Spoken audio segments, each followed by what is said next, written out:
1909, in a lonely old cabin where a baby was born with a sign overhead. The pillar of fire came down that day and whirled into the window in the room where he lay. As he grew a little older, his parents told him about the mysterious light that came in. Alone and forsaken by faith and by man, till an angel came down so he would understand he was God.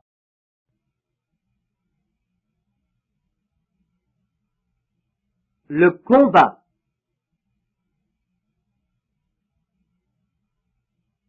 Ces voix dépassent notre entendement, n'est-ce pas? Merveilleux Seigneur, qu'il est doux de mettre en lui sa confiance. Je suis absolument certain que vous avez passé un moment merveilleux ce soir. Et il y a quelques instants, en ouvrant la porte, j'ai entendu Sœur Gertie chanter ce vieux chant « Tenez ferme, 1 heure encore seulement ». Cela m'a rappelé ma petite église, juste avant que je m'en aille, la dernière fois pour le chant missionnaire. Je vois encore l'inscription « Cherchez Dieu d'abord », ici en face, sur cette vieille poutre. Je me souviens que c'est Sammy Davidson qui l'a peinte dessus il y a environ 25 ans. Et de l'autre côté, je crois qu'il y a « Où passerez-vous l'éternité? Réfléchissez ». Et juste là, il y avait une femme au puits et Daniel dans la fosse aux lions. Oh, que de choses se sont passées depuis ce temps-là. À 5 heures environ cet après-midi, j'ai été appelé d'urgence à 30 ou 40 milles dans la campagne, auprès d'une mourante, une amie très chère, la mère de Georgie Carter. Et je savais qu'il y avait beaucoup de ministres pour me remplacer jusqu'à ce que je revienne. Edith a été très malade aussi. Et pendant que nous étions là-bas, le Seigneur s'est manifesté et Sœur Carter est bien loin de mourir. Aussi nous en sommes très reconnaissants. Et maintenant, c'est bientôt l'heure du service de communion. Je crois que c'est à peu près à minuit. À quelle heure avez-vous l'intention de le faire? Frère Neuville dit, quand vous voudrez, à partir de maintenant et jusqu'à 11h30, note de l'éditeur. Juste à l'heure que nous... Combien vont prendre la communion ce soir? Levez vos mains. C'est merveilleux. C'est bien. Je voudrais juste dire un mot ou deux. Je vais peut-être poser ma montre là pour 10 minutes. Dans un quart d'heure, nous commencerons le service de communion. Maintenant, l'aimez-vous? Amen. Et je sais que vous avez eu des moments extraordinaires, n'est-ce pas? Eh bien, n'est-ce pas frère Thomas Kidd et Sœur Kidd qui ont parcouru tout ce chemin depuis l'Ohio? Je pense bien qu'ils sont courageux. Oh, c'est vraiment bien. J'espère que c'est enregistré et que je l'entendrai.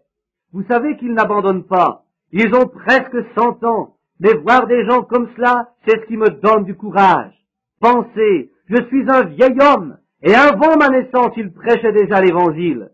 Et voilà, je suis vieux, et eux, s'ils ne peuvent pas sortir et se faire entendre, ils prennent un enregistreur, et ils vont d'hôpital en hôpital, de maison en maison, prêchant l'Évangile. C'est vraiment extraordinaire. Amen. Je suis vraiment heureux pour eux, et pour tous ceux qui se réjouissent à l'avance de ce service. Maintenant, rappelez-vous, nous allons l'annoncer maintenant, Dieu voulant aussitôt que l'église sera terminée, et paraît-il ce sera vers le 10 février, eh bien, le Seigneur voulant, nous désirons prendre au moins 8 ou 10 jours ou peut-être 2 semaines pour ces 7 sceaux de l'Apocalypse. Et nous ferons parvenir des invitations aux gens qui nous visitent des alentours, de chez nous, de façon à ce qu'ils sachent suffisamment à l'avance s'ils décident de venir. Et nous serons vraiment très heureux de vous avoir ici. Et peut-être, le Seigneur nous donnera-t-il une nouvelle manifestation de sa présence, comme il le fit la dernière fois quand nous expliquions les 7 âges de l'Église. Si vous voulez prier pour quelqu'un, ne m'oubliez pas, car j'en ai vraiment besoin. Maintenant, je suis vraiment honteux de vous prendre ces 10 ou 15 minutes pour vous dire quelques mots avant de commencer, mais courbons la tête juste un moment. Seigneur Jésus, un jour, la bataille sera terminée. Il n'y aura plus de malades pour qui prier. Il n'y aura plus de pécheurs qui se repentiront.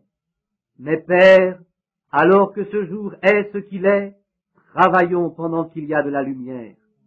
Car l'heure vient où personne ne pourra plus travailler. Maintenant, pendant quelques instants, Seigneur, je me sentirais mal à l'aise si je ne le faisais pas, si je finissais l'année sans dire encore quelques mots. Aide-moi, Père, je te prie, à dire quelque chose qui mette du courage au cœur de ton peuple. Que nous puissions quitter cet endroit ce soir après avoir pris le souper du Seigneur et réaliser que dans le souper du Seigneur nous puisons de la force. Israël prit d'abord la communion en Égypte et marcha 40 ans sans user les chaussures ni les vêtements. Et sur 2 millions de personnes, il n'y en avait aucune qui soit faible quand ils quittèrent le désert. Seigneur, souvenons-nous-en ce soir alors que nous nous approchons de ce grand moment. Nous t'en prions au nom de Jésus. Amen. Si je prenais le sujet sur lequel j'avais écrit pour commencer cet après-midi, nous serions encore là à 5 heures du matin. Frère Neville dit, ce serait d'accord, frère Branham, note de l'éditeur. Mais je veux simplement lire une parole de merci. Éphésiens, chapitre 6, verset 12. Et juste pendant un moment pour nous encourager. Car nous n'avons pas à lutter contre la chair et le sang, mais contre les dominations, contre les autorités, contre les princes de ce monde de ténèbres, contre les esprits méchants dans les lieux célestes. Les esprits méchants dans les lieux célestes. Et je voudrais en tirer un contexte, ou plutôt un texte de 10 à 15 minutes. Je voudrais l'appeler le combat. Un combat est une épreuve de force. Et nous, quand nous avons l'épreuve de force, nous avions l'épreuve de force, les Indiens allumaient un feu. Ils mettaient tant d'hommes de ce côté-ci de la corde, tant d'hommes de ce côté-ci, et la lutte de la traction à la corde, l'épreuve de force, tirait dans le feu ceux qui perdaient. Et maintenant, nous savons qu'il y a beaucoup de choses qui pourraient illustrer pendant quelques minutes l'idée de lutte. Mais pendant ces minutes, je vais vous parler rapidement du plus grand combat qui puisse exister. Le combat entre l'Église et Satan. Et nous voulons parler de la grande force de Dieu dans son Église. Maintenant, ce grand combat dure depuis de nombreuses années. Il a commencé au ciel, et Satan fut précipité sur la terre, et devint alors l'ennemi du peuple de Dieu. Et depuis, il a employé toutes ses forces et toute sa stratégie pour essayer de tirer le peuple de Dieu au travers du feu, ou dans son feu. Et nous savons que celui qui a la plus grande puissance, c'est Dieu. Et Dieu donna à son peuple la meilleure chose qu'il puisse donner pour combattre Satan. Et c'est sa parole. Maintenant, parce que la parole est Dieu, et qui est plus fort que Dieu? Ainsi, la parole est Dieu, et la parole devient notre force. Dieu, dans son Église, devient la force de cette Église, pour tirer Satan dans son propre feu qu'il a fait. Et la lutte à la corde continue. Maintenant, Jésus a dit en Marc 16, en mon nom ils chasseront les démons. Maintenant, je sais que c'est un vieux dicton que les gens, il y a un vieux dicton, et il n'est pas si vieux que cela. Les gens ne croient plus aux démons. Mais ce qu'il faut faire, à mon avis, c'est connaître son ennemi. Et connaître son ennemi est s'entraîner pour le combat que vous aurez quand vous le rencontrerez. Et connaissez-le, connaissez sa force, puis entraînez-vous pour le combat que vous aurez quand vous le rencontrerez. Car une chose est certaine, vous le rencontrerez. Aussi, entraînez-vous pour le combat. Maintenant, s'entraîner pour un combat, c'est exactement comme pour un boxeur. Il va rencontrer son ennemi là-bas dans le combat pour lutter.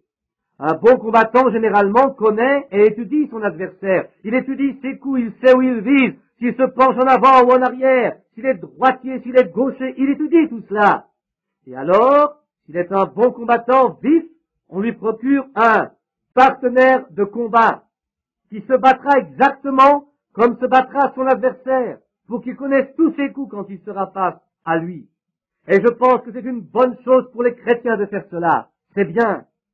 Et maintenant, si vous voulez commencer à vous entraîner, commencez avec Jean 3,16, la règle d'or. Commencez donc avec cela, et cela va vous amener sur le ring. Et ensuite, entraînez-vous pour les coups de chaos, parce que vous allez en avoir besoin. Tout le monde sait cela. Il faut vous entraîner à frapper votre ennemi. Et Dieu se sert toujours de sa parole. Nous devons nous rappeler que Dieu se sert de sa parole pour vaincre ses ennemis. Si Dieu avait pu penser ou avait pu donner à son peuple quelque chose de mieux pour vaincre l'ennemi, il l'aurait fait. Aussi, comme je dis toujours, quand Dieu prend une décision, c'est la meilleure qui soit. Il ne change jamais ses décisions. Ainsi, la première décision que Dieu donna à son peuple dans le jardin d'Éden pour combattre l'ennemi, c'était sa parole. Ils étaient fortifiés par sa parole. Et maintenant, l'ennemi va étudier notre stratégie avec la parole. Et Satan étudia tout cela si parfaitement que lorsqu'il s'approcha d'Ève, il possédait la meilleure stratégie dont il pouvait se servir contre elle. Et c'était de raisonner avec la parole. Maintenant, vous ne voudrez jamais raisonner avec la parole de Dieu. Croyez-la seulement. N'essayez pas de l'expliquer, n'essayez pas de la définir. Vous ne pouvez pas définir Dieu, et Dieu est la parole. Elle est faite pour être crue. Et c'est notre force d'accepter simplement la parole. Et tout le monde sait qu'une graine dans un bon terrain produira selon son espèce. Et nous prenons simplement la parole. Et maintenant, Ève commença à s'arrêter pour raisonner quand elle lui cita la parole. Dieu a dit, vous n'en mangerez pas, car le jour où vous en mangerez, vous mourrez. Oh, Satan était toujours d'accord avec elle. Il dit, certainement, c'est cela. Mais il dit, tu vois, tu as besoin d'une nouvelle lumière. Quelque chose d'un peu différent de ce que Dieu a dit. Et si tu le fais, tu seras simplement un peu plus intelligent. Tes yeux s'ouvriront. Mais elle dit, bien, mais Dieu a dit que nous mourrions. Il dit, oh, certainement. Voyez, nous y sommes. Simplement ce petit peu. Certainement, vous ne mourrez pas. Mais Dieu a dit que vous mourriez, et c'est terminé. Et c'est cela qui a brisé cette corde de lutte, et qui a tiré toute la race humaine dans la mort. Parce que Ève écouta un raisonnement contre la parole de Dieu. Maintenant, c'est une honte qu'elle l'ait fait, mais c'est fait. Mais maintenant, nous sommes toujours fortifiés, et ceci dans le Seigneur Jésus. Nous savons que Dieu nous a donné sa meilleure protection, simplement se confier en sa parole. Vous savez que beaucoup disent que le diable n'existe pas. Ils pensent que c'est simplement une idée. Ils croient cela. Et il y a des gens qui croient que le Saint-Esprit est une bonne idée et que le diable en est une mauvaise. Mais si vous voulez le remarquer, lorsque la Bible parle du Saint-Esprit, elle dit, lorsque lui, le Saint-Esprit, sera venu. Et lui est un pronom personnel, voyez-vous? Ainsi lui est une personne. Et le diable est une personne. Et les démons sont des personnes. Oui, ce sont des démons, et ils viennent de beaucoup de manières. Mais on pense que c'est une idée démodée. Un homme discutait ici avec moi il y a quelques semaines. Il dit, savez-vous ce que vous faites? Quand vous dites une chose aux gens, vous leur mettez cette idée dans la tête. Vous ne faites que leur changer leur façon de penser. J'ai rencontré la même chose exactement en Inde une fois, avec ces saints hommes qui étaient là. C'était, je crois, le plus grand auditoire auquel j'ai jamais parlé, un auditoire d'un demi-million de personnes debout. Et je le saisis par le discernement dans l'esprit. Et ils ont vu le Saint-Esprit appeler les gens, les appeler parmi les auditeurs, et leur dire différentes choses et saisir leurs pensées. Les rajas, les saints hommes dirent, il lit dans la pensée. Après un moment, 5 ou 6 étaient déjà passés dans la ligne de prière, arrive un aveugle. Il était complètement aveugle. Ses yeux étaient blancs comme ma chemise. Et je dis, voici un aveugle, tout le monde peut voir qu'il est aveugle. Et je dis, si je peux l'aider, je vais le faire. Mais la seule façon de le faire est par un don, en disant peut-être quelque chose qu'il a fait. Et ceci vous donnera la pensée que si Dieu sait ce qu'il a fait, il peut certainement savoir ce qu'il va faire. Aussi je dis, maintenant, en le regardant, je dis, c'est un adorateur du soleil. Il y a 20 ans qu'il est aveugle. Et quand l'interprète le dit, c'était bien cela. Je dis, il est marié, et sa femme est plutôt petite. Et il a 2 fils, l'un de 7 ans à peu près et l'autre de 9 ans. C'était tout à fait exact. J'ai donné leur nom, ce que c'était. Alors de l'auditoire, là où étaient les gens, arriva ce murmure, c'est mental. C'est quelque chose de psychique qui permet de lire dans leurs pensées. Alors je pensais, Seigneur, veux-tu m'aider? J'ai besoin de ton aide, Seigneur. Ces gens sont en train de cataloguer cela comme de la télépathie. Et ce n'en est pas. Tu le sais, Seigneur. Pourtant, je vais leur donner ce verset où Jésus dit qu'il ne fait rien avant que le Père ne lui montre. Et alors, je me tournai vers l'homme pour le regarder encore. Je le vis là, au-dessus, dans une vision, avec une vue aussi bonne que la mienne. Je pensais, maintenant c'est le moment. Je dis, cet homme est un adorateur du soleil et il est devenu aveugle. Et je dis, maintenant il y a des prêtres musulmans, il y a les prêtres des chiites et des djinns et des différentes sortes de religions, Bouddha. Maintenant cet homme désire recevoir la vue. On peut dire qu'il adorait la création plutôt que le Créateur. Je le crois aussi. Mais nous sommes ici ce soir. Je dis, et aujourd'hui nous sommes allés. J'ai été reçu dans le temple des djinns où il y avait des gens de 17 religions différentes pour m'interroger et tous étaient contre Christ. Tous. Et je dis, maintenant, et beaucoup d'entre vous, hommes, étiez là-bas. Maintenant, si nous avons tort de croire en Christ, cet homme désire avoir raison. Et certainement le Dieu de la création qui a fait le monde est le seul qui puisse lui rendre la vue. C'est logique. Et je dis, maintenant si quelqu'un de vous ici, l'islam ici est la principale religion, si le prêtre musulman veut venir et lui rendre la vue, alors je suivrai l'islam, ou si le prêtre de Bouddha veut venir et lui rendre la vue. Mais que le Dieu qui l'a créé, le Dieu de quelqu'un, quelque part, car il doit exister, nous ne pouvons pas avoir de création sans créateur, et il faut un créateur pour créer la vue dans ces yeux-là. Il y a 20 ans qu'il est aveugle à force de regarder le soleil, pensant qu'il irait au ciel s'il le faisait. L'homme avait fait cela par ignorance. Je dis, vous prêtre de Bouddha, que feriez-vous? Vous changeriez simplement sa manière de penser. Vous diriez qu'il a tort, car eux, ils adorent leurs ancêtres disparus. Et je dis, maintenant vous penseriez, vous diriez qu'il avait tort, mais que feriez-vous? Vous changeriez sa façon de penser. Et je dis, que feraient les musulmans? Ils changeraient sa façon de penser. Les chiites, les djinns, etc. Ils changeraient sa façon de penser. Je dis, nous avons la même chose aux États-Unis. Les méthodistes veulent que tous les baptistes deviennent méthodistes. Et les pentecôtistes veulent faire de tous les méthodistes des pentecôtistes. C'est un changement de pensée. Mais ce n'est pas ce dont nous parlons. Nous parlons de Dieu, le Créateur. Et je dis, certainement le Créateur parlerait. Et maintenant, je n'aurais pas dit cela si cette vision n'avait pas été là. Certainement pas. Et maintenant, je dis, maintenant, si celui que nous reconnaissons pour Dieu vient lui redonner la vue, et je dis, et maintenant qu'un prêtre, un raja, un saint homme, ou n'importe qui que ce soit vienne lui rendre la vue, et je suivrai votre philosophie. Vous avez fait un converti. Et je n'ai jamais vu un groupe de gens aussi silencieux. Voyez, personne ne le fit. Et je dis, pourquoi ne dites-vous rien maintenant? La raison de ce silence, la voici. Vous ne pouvez pas le faire, ni moi non plus. Mais le Dieu du ciel, qui ressuscita son Fils Jésus, dont nous sommes les serviteurs, vient de me montrer en vision que cet homme allait retrouver la vue. Voyez, je dis, maintenant si cela n'arrive pas, vous pouvez me chasser de l'Inde. Mais si cela arrive, chacun de vous doit sa vie à Jésus-Christ. Je voudrais vous demander combien ici donneront leur vie à Christ si cet aveugle recouvre la vue. Vous voyez que niveau prêtre, ni personne ne s'est présenté. Pourquoi ne le font-ils pas si leur religion est si grande et si bonne? Pourquoi n'y a-t-il personne pour venir dire quelque chose? Personne ne vient. Je dis, donc vous gens ici dehors, si vous voyez cet aveugle qui se tient ici, un docteur vint pour lui examiner les yeux, il secoua la tête et dit, il est aveugle. Alors je dis, certainement il est aveugle. Mais je dis, si Dieu lui donne la vue, combien de vous serviront Jésus-Christ? Et aussi loin que je pouvais voir, c'était un océan de main noire. Je me tournai vers l'homme et dis, Seigneur Jésus, montre-leur que tu es Dieu. L'homme me prit par le cou, et le maire de Bombay était assis là, il le prit par le cou, il voyait aussi bien que possible. Qu'est-ce? C'est une puissance véritable. Dieu est Dieu et Satan est Satan.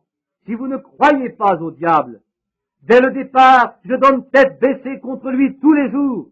Ne me dites pas que le diable n'existe pas, parce que j'en sais quelque chose. Je dois le combattre tous les jours. C'est pourquoi je sais que Satan existe. Et quand vous le rencontrez, il faut que vous soyez exercés, pas exercés à la psychologie ni aux études, mais exercés par le Saint-Esprit. La puissance de Dieu dans sa parole pour la rendre manifeste. Je connais votre ennemi. Oh, comme il est cruel.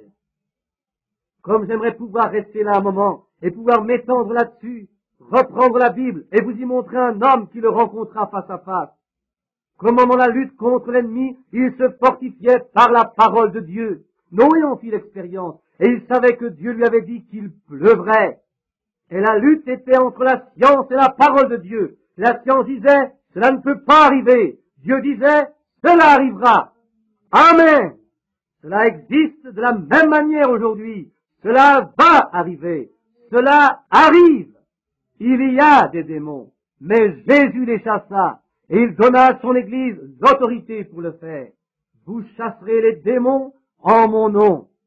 Un jour, il chassa 7 démons d'une jolie femme. Et il a dit, quand un esprit malin est sorti d'un homme, il s'en va dans les lieux arides, puis il revient amenant 7 autres démons avec lui. Maintenant, ceci montre que si l'homme était débarrassé des démons, quelque chose qui était en lui était sorti. Maintenant, quand le démon sort, c'est pour Dieu une occasion d'entrer. Aussi, quand il sort, laissez entrer le Saint-Esprit. Ne le laissez pas comme cela. Si vous vous repentez seulement et que vous continuez, alors vous allez être pire que jamais. Mais prenez cet endroit où Satan vivait autrefois et qu'il occupait, emplissez-le du Saint-Esprit de Dieu. Et vous aurez la force de la parole de Dieu en vous, manifeste, et vous chasserez les démons. La lutte continue, les lumières du soir brillent, le Saint-Esprit de Dieu est présent. Et maintenant, il n'y a plus environ que 3 minutes avant le moment où les sifflets vont se faire entendre et ce sera minuit. Alors, lorsque nous quittons cette salle pour aller chacun chez nous, dans nos foyers, et pour rencontrer dehors, pour rencontrer le monde, n'y allons pas comme nous l'avons fait auparavant. Allons dans la puissance de sa résurrection. Allons dans le nom de Jésus-Christ, avec une bannière levée bien haute et avec la foi dans sa parole, pour manier l'épée à 2 tranchants avec le bouclier et toute l'armure de Dieu, pour rencontrer l'ennemi, parce qu'il devient chaque jour de plus en plus fort et de plus en plus puissant. Alors que l'ennemi entre comme un fleuve, l'Esprit de Dieu élève un étendard contre lui. Si nous sommes arrivés à la fin de ces choses et si les mystères de Dieu ont été achevés avec nous, nous cherchons plus de force, une force pour l'enlèvement, pour rencontrer une force plus grande qui enlèvera l'Église et l'emmènera dans la gloire. Nous devons l'avoir. Commençons 63 avec ce défi. Nous sommes les serviteurs du Dieu vivant. Et comme Shadrach, Meshach et Abednego d'antan, nous ne nous inclinerons pas devant les démons de ce monde, et nous ne reprendrons pas ces choses dont nous avons parlé, mais nous poursuivrons la bataille. Je ressens ce soir, alors que nous écoutons ces sifflets, quelque chose comme ce que ressentit David pendant cette horrible nuit chaude quand il était derrière le buisson de mûrier et que l'ennemi était en éveil. Quel moment cela devait être pour David! Quel moment! Pour lui, étendu là-bas, il ne savait comment bouger, il ne savait que faire, car il savait que les ennemis le dépassaient en nombre. Mais tout à coup, il entendit comme un souffle d'air dans le haut des buissons. Il sut que Dieu marchait devant lui, et il marche à la bataille. Je me sens un peu comme cela ce soir. Après le message d'hier soir, je me trouve dans les heures les plus sombres que j'ai jamais passées de ma vie. Je me sens comme Ésaïe au temple, après avoir vu ses anges. Je suis un homme aux lèvres impures, et je demeure parmi un peuple aux lèvres impures.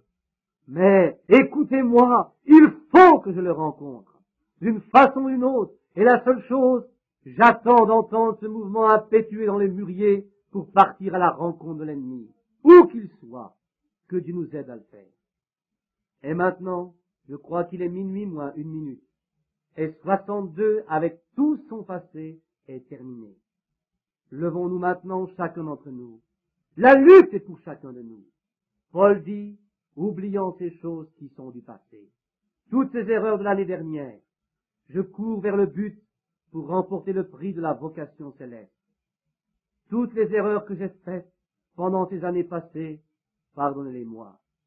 Dieu, pardonne-moi. Église, pardonne-moi. Et le ministère que j'ai l'impression d'avoir trahi, ô Dieu, pardonne-moi pour cela. Église, pardonne-moi mes erreurs. Et je vais courir vers le but pour remporter le prix de la vocation céleste en Jésus-Christ. Quoi que demain apporte, je ne sais pas, mais je sais que tout 1963 est entre ses mains. Élevons nos mains vers Dieu maintenant et prions à notre façon, faisons notre confession et demandons à Dieu de nous aider au long de cette prochaine année qui arrive. Père céleste, alors que nous sommes debout ici, alors que de nombreuses pensées s'éteignent dans nos cœurs, et les erreurs de l'année passée, et alors que nous approchons de la mort de 62 et de la naissance de 63, ô Dieu, que nous ayons progressé d'un échelon, jusqu'à ce que nous puissions voir Jésus et son programme. Que chacun ici dans la prière, Seigneur, alors que la vieille année meurt et que la nouvelle naissance de la nouvelle année approche, que le péché et l'incrédulité du vieil homme quittent notre cœur et que la nouvelle naissance y entre avec 1963 comme un vent puissant et impétueux qui remplisse notre être et fasse de nous de nouvelles créatures en Christ. Fais de nous des serviteurs capables. Oublie notre passé. Bénis notre futur. Guide-nous, ô Seigneur Dieu de ta main puissante, Jéhovah. Bénis ces serviteurs ici, bénis les frères et sœurs, tous les visiteurs. Sois avec nous, Seigneur. Nous sommes tous tes serviteurs et nous nous offrons à toi complètement pour 1963, que la puissance de ton esprit ait une plus grande importance dans notre vie et dans notre être. Aide-nous, Seigneur. Pardonne-nous et aide-nous, nous t'en prions. Suscite des hommes puissants, suscite de puissants combattants de la foi. Ouvre cette année, Seigneur, la manne cachée, ce rocher sous le rocher, pour que nous puissions voir le programme de Dieu. Coiffe la pyramide de notre vie, Seigneur, que ces bénédictions grandes, saintes et magnifiques tombent sur nous, que la puissance de la résurrection soit manifestée. Seigneur, comme nous te remercions ce soir, nous t'appartenons, nous nous donnons complètement à toi, Seigneur. Alors que je m'en vais là-bas, ne sachant ni où, ni comment, ni ce que je ferai, je sais, Dieu Tout-Puissant, que tu me guideras, moi, ton serviteur inutile, pour que je puisse être employé pour l'honneur et la gloire du Tout-Puissant. Accorde-le, Père. Reçois nos prières, bénis nos efforts, guéris les malades et les affligés, à la fois spirituellement et physiquement, et fais de nous tes serviteurs. Nous sommes l'argile, tu es le potier. Forme-nous chacun à ta manière, pour que nous puissions nous ajuster tous ensemble avec Jésus-Christ comme des membres de son corps. Car nous le demandons au nom de Jésus, pour lui et pour l'Évangile. Amen et Amen. Merci, divin Père. Nous te remercions pour cette exhortation du Nouvel An, qui nous accompagne avec l'espoir et le réconfort de savoir qu'à travers des mots dits à ces hommes qui ne le savaient pas, que le message est vrai et que tu nous demandes de le soutenir. Nous ferons tout ce que nous savons faire pour nous ranger de ton côté et du côté de ta parole. Reçois-nous dans le nom de celui qui nous a appris à prier ainsi. Notre Père qui es aux cieux, que ton nom soit sanctifié, que ton règne vienne, que ta volonté soit faite sur la terre comme au ciel. Donne-nous aujourd'hui notre pain quotidien. Pardonne-nous nos offenses, comme nous aussi nous pardonnons à ceux qui nous ont offensés. Ne nous laisse point tomber dans la tentation, mais délivre-nous du mal, car c'est à toi qu'appartiennent dans tous les siècles le règne, la puissance et la gloire. Amen. Que le Seigneur vous bénisse et vous garde. Mais ceux maintenant qui doivent rentrer chez eux, Maintenant, il est 5 minutes passées, il est 5 minutes en 63. Que Dieu vous bénisse. Et vous qui voulez rester pour la communion, vous êtes les bienvenus. Nous serons contents de vous avoir.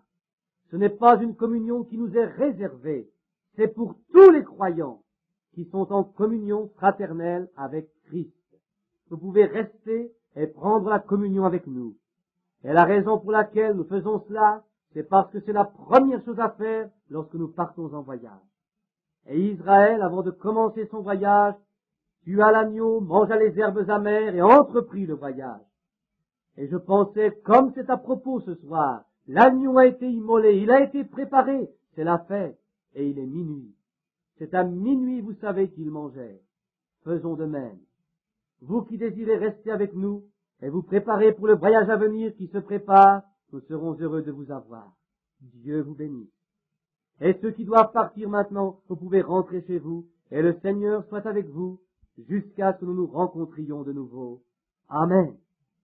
Les autres peuvent s'asseoir, et nous allons commencer la communion. La sœur va... Très bien, monsieur.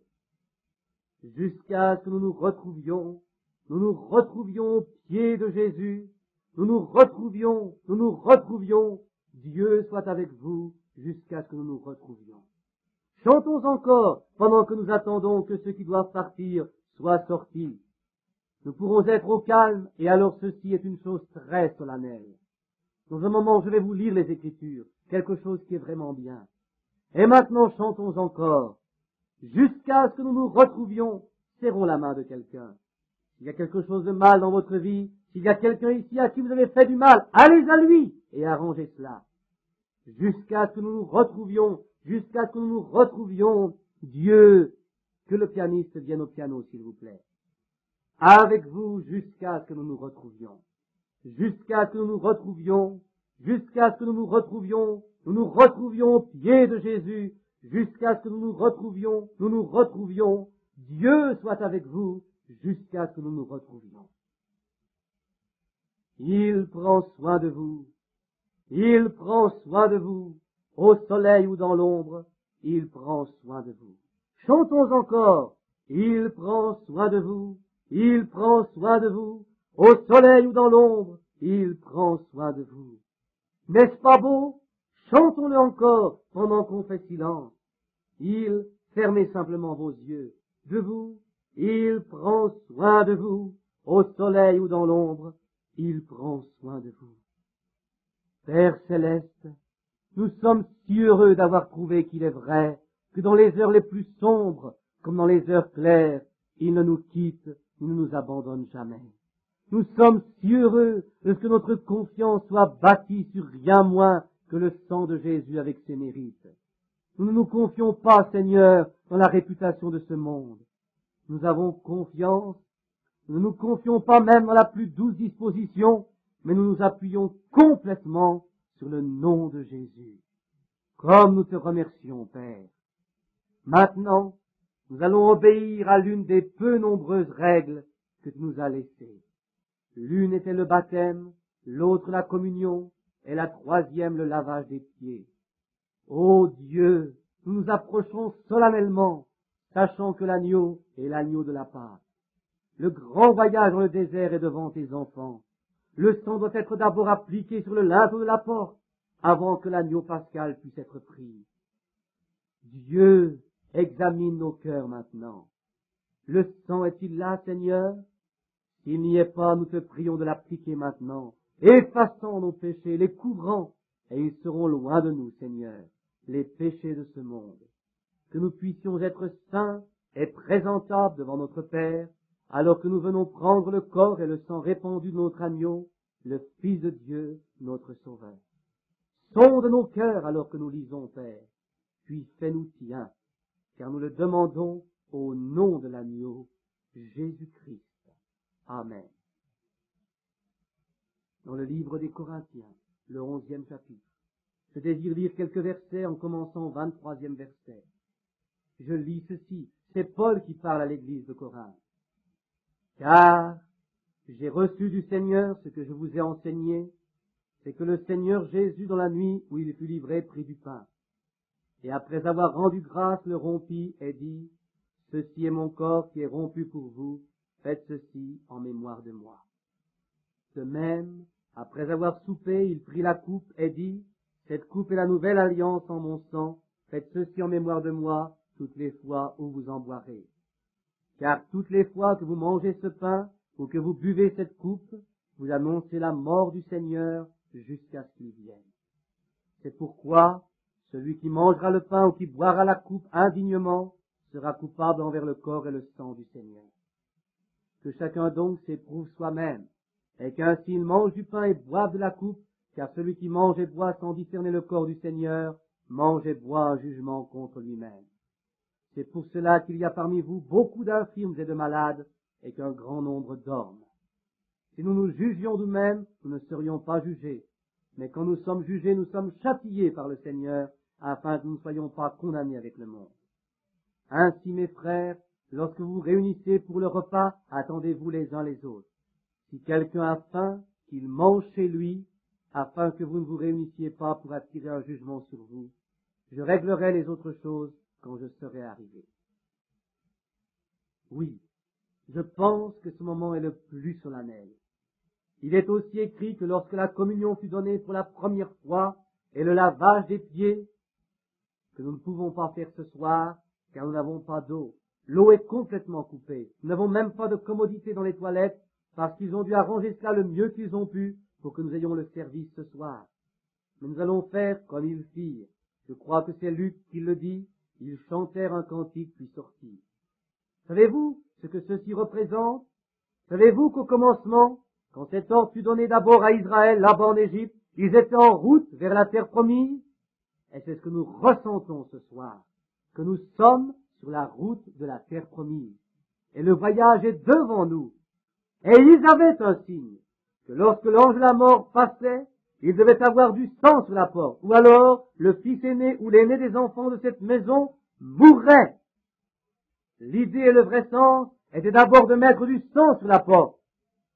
Avez-vous remarqué, comme Paul en parle ici, celui qui mange indignement, mange et boit une condamnation contre lui-même, ne discernant pas le corps du Seigneur. Ce qui veut dire la même chose que la mort. La mort spirituelle pèse sur la personne qui participerait au souper du Seigneur indignement. Ce serait de sortir et boire et vivre comme tout le monde et de venir ensuite à la table du Seigneur. Nous ne devons pas faire cela. Maintenant, lavons nos cœurs et nos mains et nos esprits de pensées mauvaises, de façon à venir à la table du Seigneur saint et avec respect, car nous savons que nous nous lions à notre sacrifice, Jésus-Christ, qui est notre seul salut. Et maintenant ce soir, voici la façon dont nous faisons ceci. Un des anciens se tient là, frère Zabel. Et je crois, frère Zabel, ce soir, si vous voulez bien, appelez d'abord de l'estrade, pour que ces personnes puissent venir de l'estrade, et former votre première ligne ici, si vous voulez. Maintenant, frère Zabel va vous diriger dans un moment, aussitôt que nous aurons demandé la bénédiction sur la communion. Ce pain cachère fait par un chrétien est sans levain. Et si vous remarquez, quand vous le mettez dans la bouche, il est très rugueux pour être amer. Il est ridé, brisé. Il signifie le corps brisé et rompu de notre Seigneur Jésus. Oh, quand j'y pense simplement, j'ai l'impression que mon cœur va s'arrêter. Quand je pense qu'il fut meurtri et frappé, l'innocent Fils de Dieu. Savez-vous pourquoi il fit ceci? Parce qu'il était coupable. Il devint moi, un pécheur, pour que par sa grâce, je puisse devenir semblable à lui, un Fils de Dieu. Quel sacrifice! Courbons la tête. Dieu très saint, j'ai dans ce plat de métal ce soir, ce pain qui représente le corps brisé, meurtri, frappé de notre Seigneur. Quand le prophète s'écria, il fut blessé pour nos transgressions, meurtri pour nos iniquités. Le châtiment qui nous donne la paix est tombé sur lui, et par ses meurtrissures nous sommes guéris. Oh, comme nous nous rappelons cela, Seigneur, alors que je me lie à ce sacrifice ce soir, ainsi que cet auditoire, Seigneur, à ce sacrifice, afin que nous nous souvenions de notre Seigneur de sa mort et sa flagellation et de tout ce qu'il supporta pour nous, alors que nous mettons ce pain dans notre bouche. Dieu, nous sommes un peuple indigne. Nous ne sommes pas dignes d'une chose aussi sainte. Alors, Seigneur, que ta sainteté, ta présence et ton sang nettoient nos cœurs. Alors que nous recevons ce repas, puissions-nous prendre la résolution dans notre esprit de le servir constamment, nuit et jour, tous les jours de notre vie. Maintenant, sanctifie ce pain pour l'usage qui lui est destiné. Nous le demandons au nom de Jésus. Amen. Et je tiens ceci dans mes mains, après environ 33 ans de service auprès de mon Seigneur. Et j'ai honte de moi-même. Mais je pense, que ferais-je si j'avais vraiment 2 gouttes de son sang dans mes mains ce soir? Qu'en ferais-je? Mais vous savez, selon son opinion, j'ai eu encore plus que cela ce soir, ce qui a été racheté par son sang, son Église. Aussi, quand je tiens ce pain et le jus de ce raisin, je pense à ceci. Il a dit, je ne boirai plus du fruit de la vigne jusqu'à ce que j'en boive à nouveau avec vous dans le royaume de mon Père. Et remarquez qu'après que la guerre du péché soit finie, la première chose que nous faisons quand nous touchons l'autre côté, c'est de prendre la communion, le souper du Seigneur. Et courbons la tête maintenant, pendant que nous bénissons ce vin. Notre Père céleste, quand je pense que je tiens ce vin ici, qui représente le sang de Jésus, que mes péchés ont disparu dans le flot de ce sang, ils sont jetés dans la mer de ton oubli pour être oubliés à jamais. Et avec ce sang, un garçon mourant était un jour couché dans un hôpital, et tu m'as sauvé. Ô Dieu, comme je te remercie, Seigneur. Et donne-moi la charge, par le Saint-Esprit, de conduire ces gens au calvaire et de leur montrer le chemin de la maison. Merci, Père. Et maintenant sanctifie ce vin pour l'usage qui lui est destiné. Et que tous ceux qui prennent part à ce sacrement ce soir reçoivent la force spirituelle et physique pour le voyage qui est devant nous, car nous le demandons au nom de Jésus. Amen. La communion est servie à la congrégation. Il y a un espace vide sur la bande. Note de l'éviter. Être là et regarder les familles venir, c'est de cette façon que ce sera un jour. Famille par famille, rang par rang, groupe par groupe, un par un. Quand nous le rencontrerons, quel moment merveilleux. Quand toutes ces vies humaines qui ont été sur terre, qui ont cru en lui, qui se sont confiées en lui, se rencontreront là-bas ce jour-là. Est-ce que ce ne sera pas merveilleux? Nous ne pouvons pas faire le lavage des pieds aujourd'hui à cause de l'eau.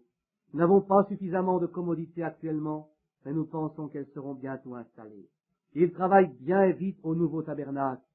En quelque sorte, je pense qu'il est très à propos d'avoir la communion le premier jour de l'année comme cela à cette heure. Maintenant, vous qui n'êtes pas de cette ville, conduisez bien prudemment demain en rentrant chez vous. Que Dieu vous accompagne. Et vous ici de ce pays, que Dieu soit avec vous et vous aide. Et maintenant, le Seigneur voulant, je dois partir pour cette prochaine réunion bientôt en Arizona, puis Dieu voulant, je serai de retour avec vous pour les 7 sauts, comme je l'ai promis. Je désire certainement vos prières.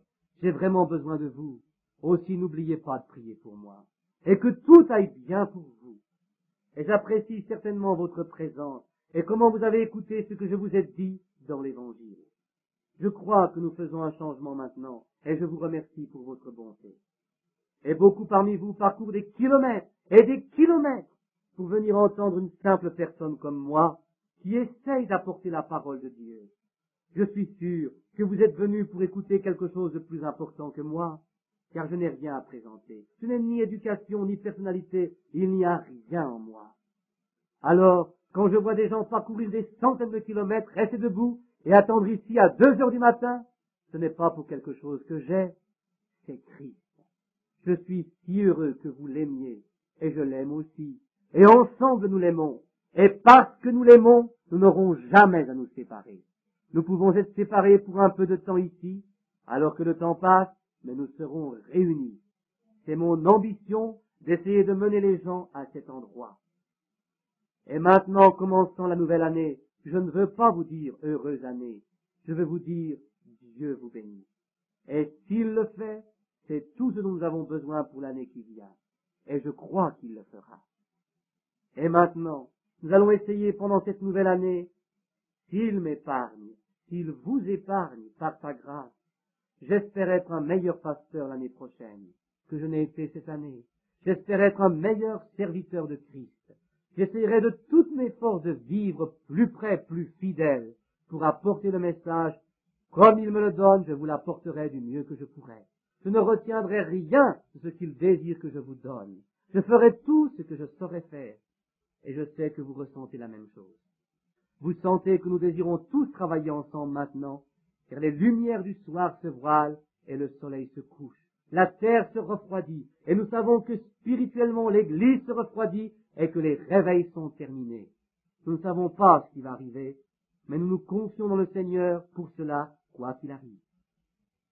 Et maintenant, comme quelquefois je veux que vous vous rappeliez que le tabernacle, ici, a un des plus grands pasteurs qu'il y ait dans le monde, frère Orman Neville, un homme de Dieu, un homme de bien.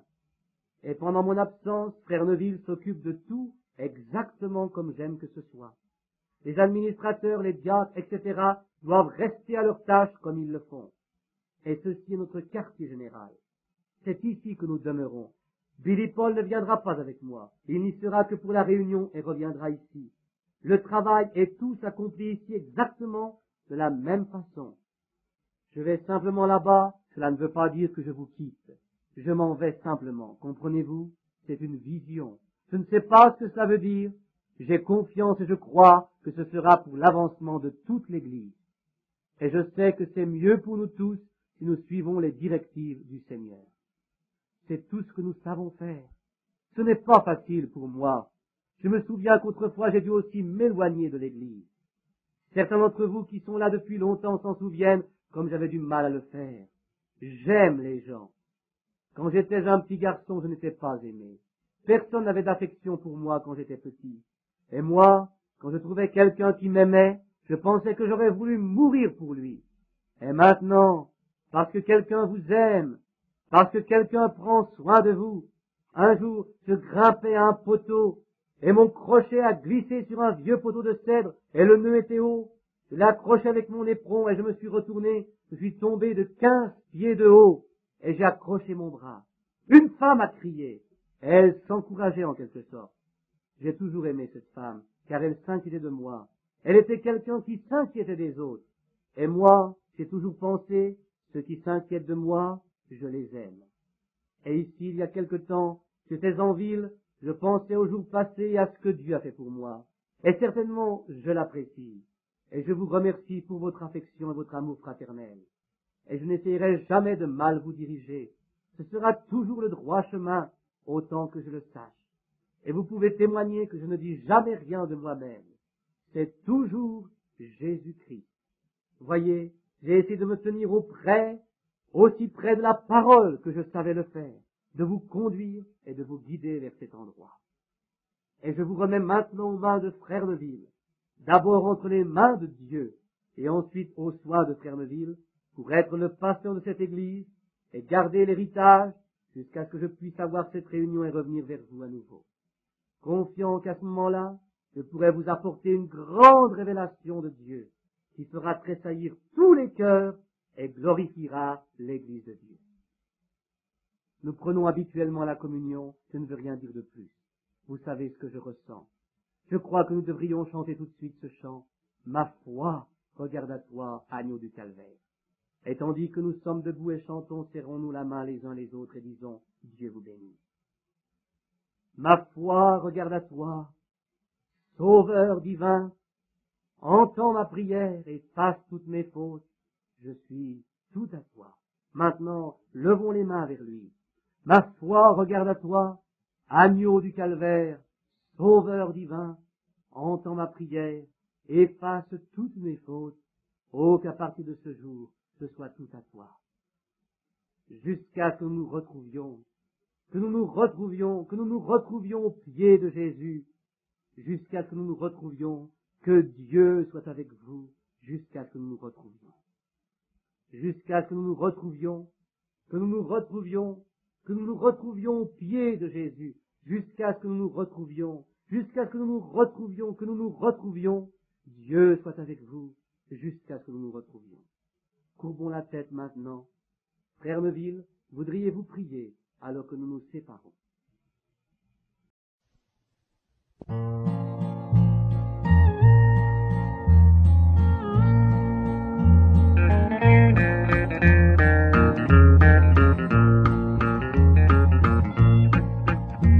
was 1909 in a lonely old cabin where a baby was born with a sign overhead. The pillar of fire came down that day and whirled in through the window in the room where he lay. As he grew a little older, his parents told him about the mysterious light that came in. Alone and forsaken by faith and by man, till an angel came down so he would understand he was God's chosen man. One day he was resting beneath an old tree when he noticed a whirlwind rustling the leaves. He thought nothing strange, but when he started to go, a big voice came forth, and here's what he spoke. Don't drink nor smoke, defile your body in many ways. I've gotta work for you later, I'll show you someday. At the age of 7, God showed him a vision about a bridge being built, later on was fulfilled. On the Ohio River, where that bridge now stands, where the mysterious light came down again. As he baptized his 17th person that day, thousands were there to witness that day. Alone and forsaken by faith and by man, till an angel came down so he would understand he was God's chosen man.